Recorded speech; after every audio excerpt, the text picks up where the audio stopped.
The golden leaves of autumn carpeted the prestigious Harvard University campus, casting a picturesque glow over the historic buildings. But beneath this serene facade, a storm was brewing that would shatter the peace of this esteemed institution. The evening of October 17, 2023, began like any other, with students hurrying to and from lectures, social gatherings, and late-night study sessions. Yet this ordinary night took a dark turn when Emily Carter was found brutally assaulted behind the university library. Emily Carter, a 20-year-old junior majoring in English literature, was known for her vivacious personality and keen intellect.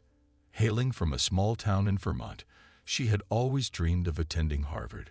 Her parents, John and Sarah Carter, were proud of their daughter's achievements, viewing her as a beacon of hope and success. Emily had a close-knit circle of friends, including Megan Patel, a fellow student who was studying political science, and Daniel Hayes, a senior majoring in history. Megan Patel, 21, was Emily's roommate and confidant. Originally from Chicago, Megan was known for her sharp wit and strong opinions, often engaging in animated debates with Emily about various political and social issues. Despite their differences, the two were inseparable, sharing both academic and personal pursuits. Daniel Hayes, 22, was a prominent member of the university's secretive student organization, the Order of Athena.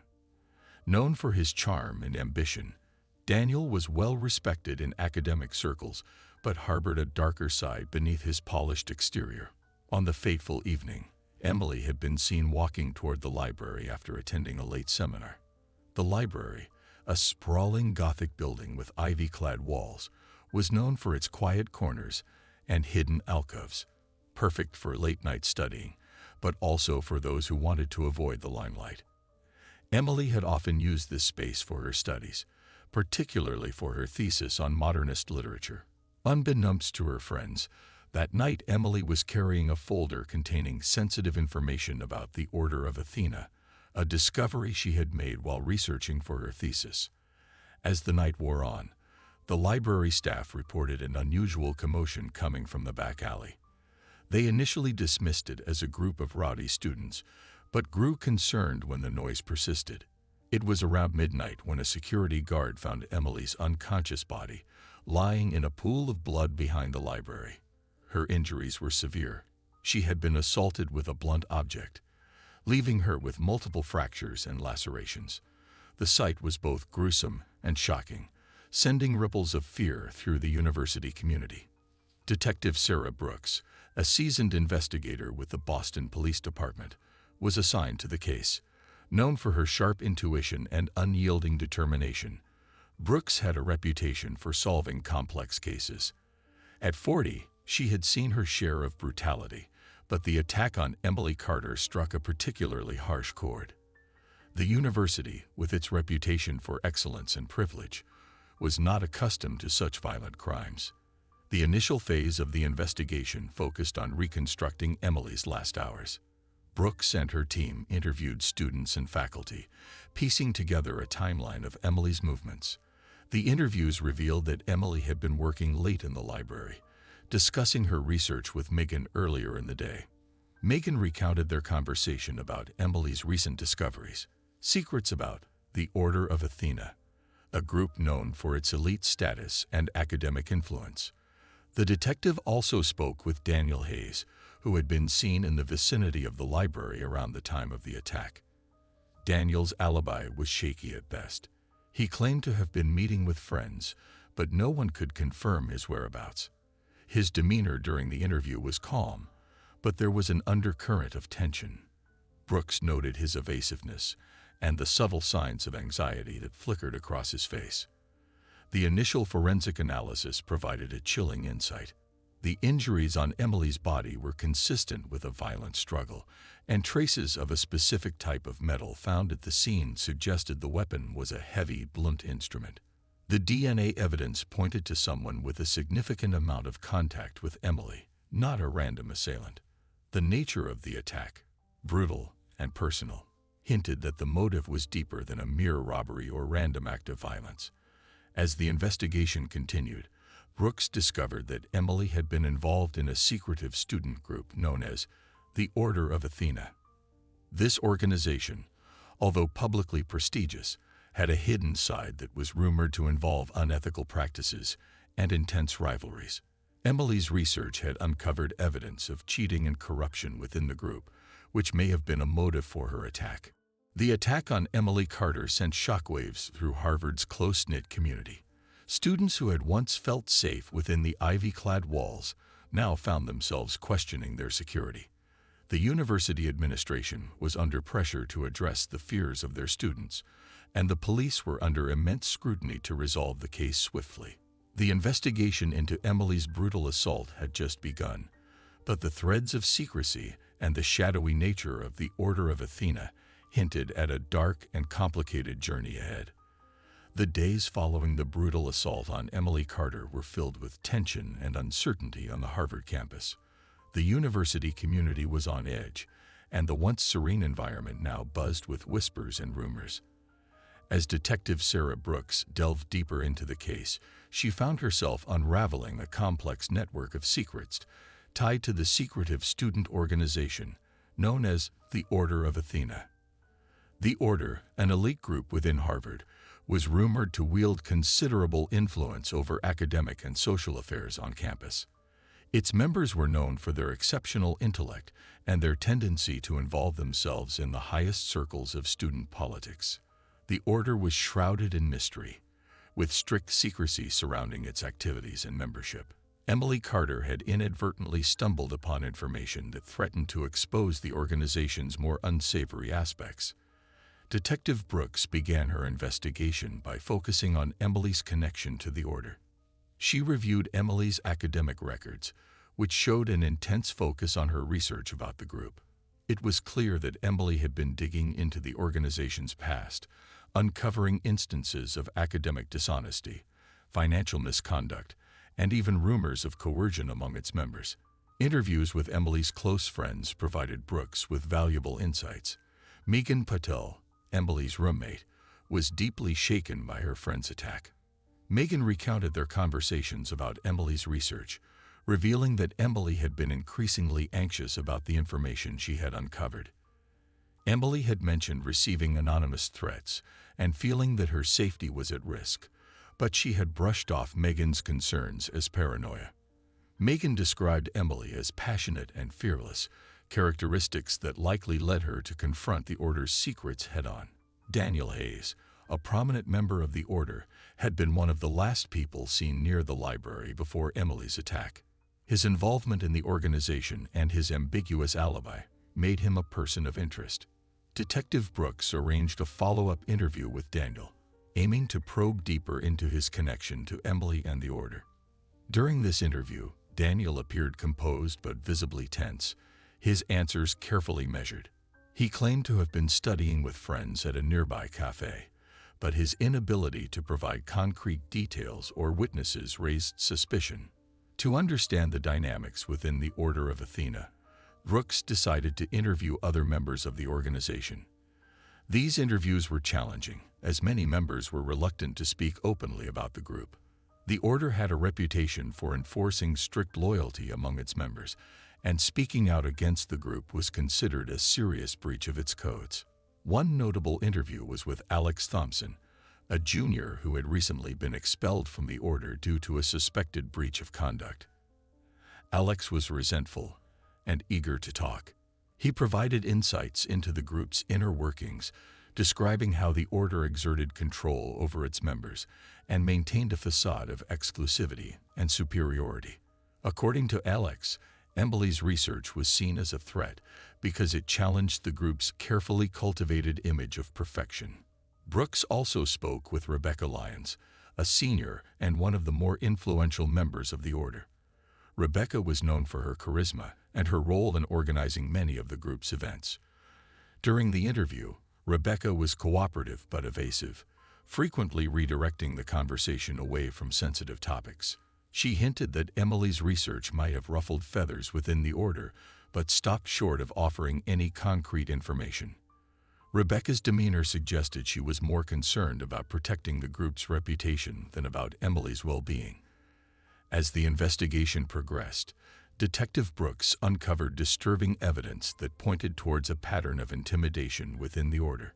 Several former members reported having faced harassment or threats when they attempted to expose misconduct or leave the organization. This pattern of behavior suggested that Emily's attack might have been a preemptive strike to silence her before she could expose further damaging information. Forensic analysis revealed additional clues about the nature of the attack.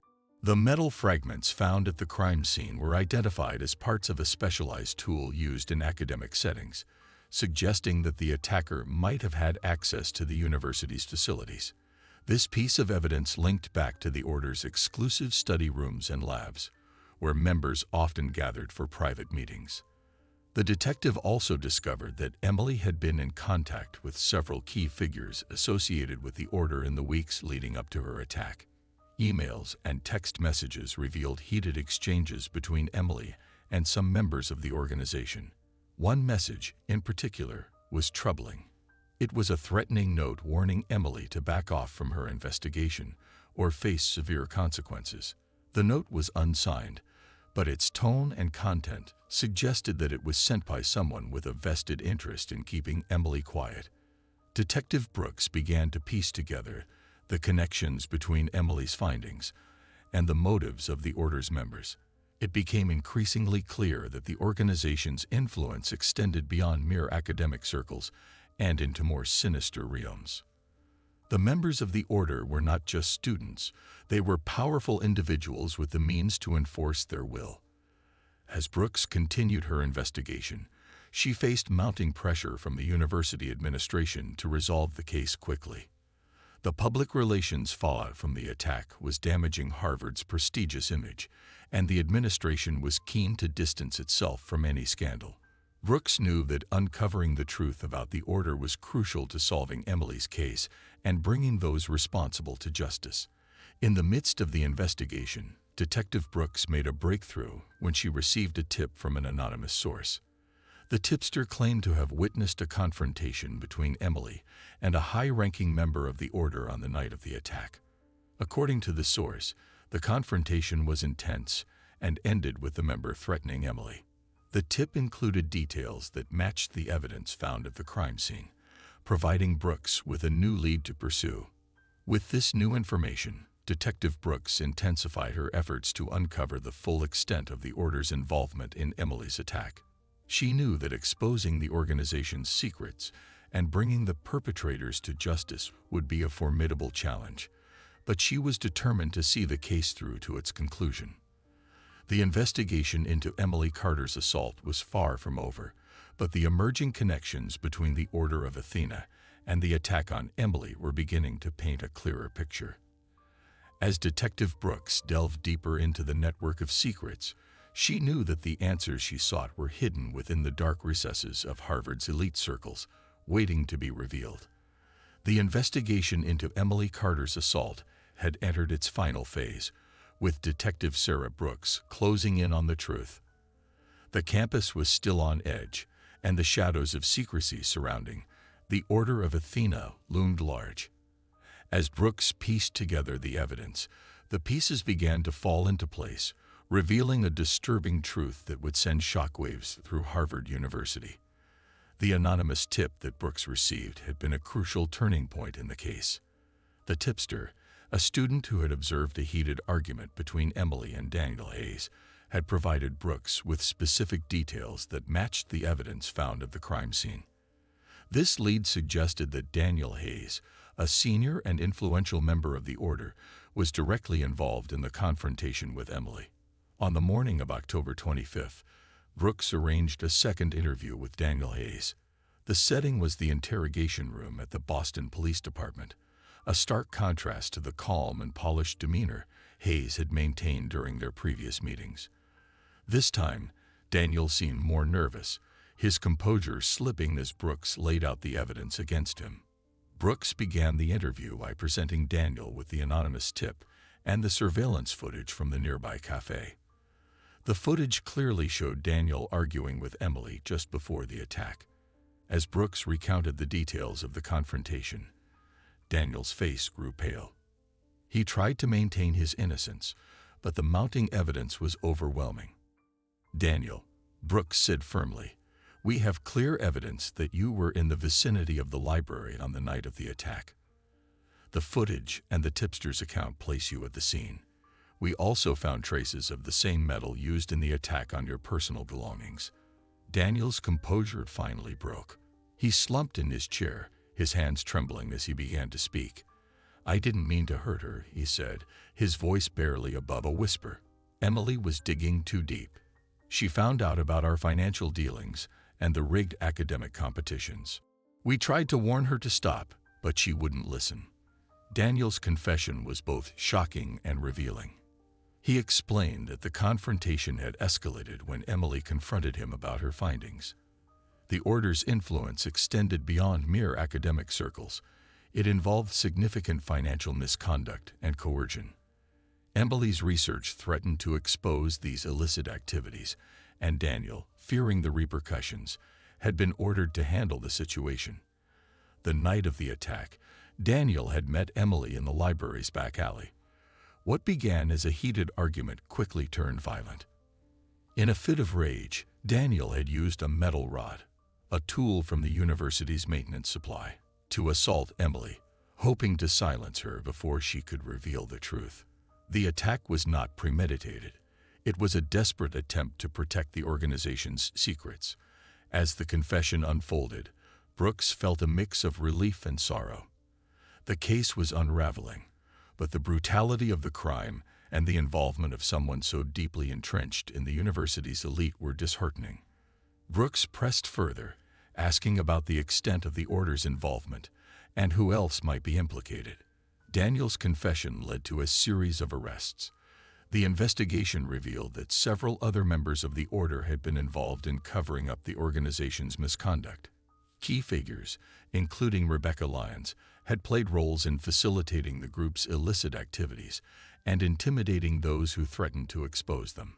The order's network was more extensive than initially thought, with deep ties to university administration and influential alumni. The fallout from the investigation was swift and dramatic. Harvard University faced intense scrutiny and criticism for its handling of the situation. The university administration was forced to address the systemic issues within the order and implement reforms to ensure transparency and accountability. Several high-ranking officials were implicated in the scandal, leading to resignations and public apologies. Emily Carter's family was devastated by the revelations. Her parents, John and Sarah Carter, were overwhelmed with grief and anger, struggling to come to terms with the loss of their daughter and the betrayal of those she had trusted. They expressed their sorrow through a heartfelt public statement, emphasizing their desire for justice and reform.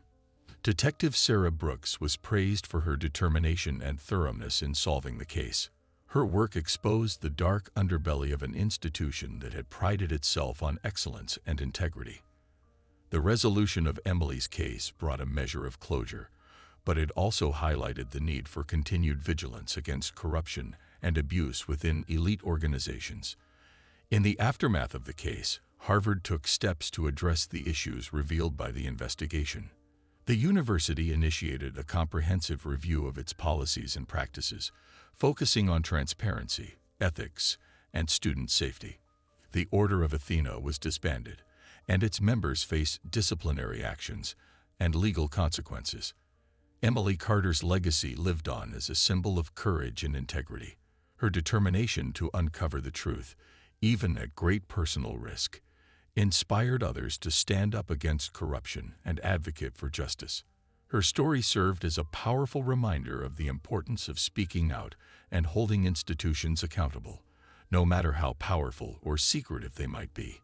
Detective Brooks moved on to new cases, but the Emily Carter investigation remained a defining moment in her career. The case had tested her resolve and exposed the complexities of human nature and institutional power. As she reflected on the investigation, she found solace in knowing that she had played a part in bringing justice for Emily and shining a light on the darkness that had threatened to overshadow the pursuit of truth.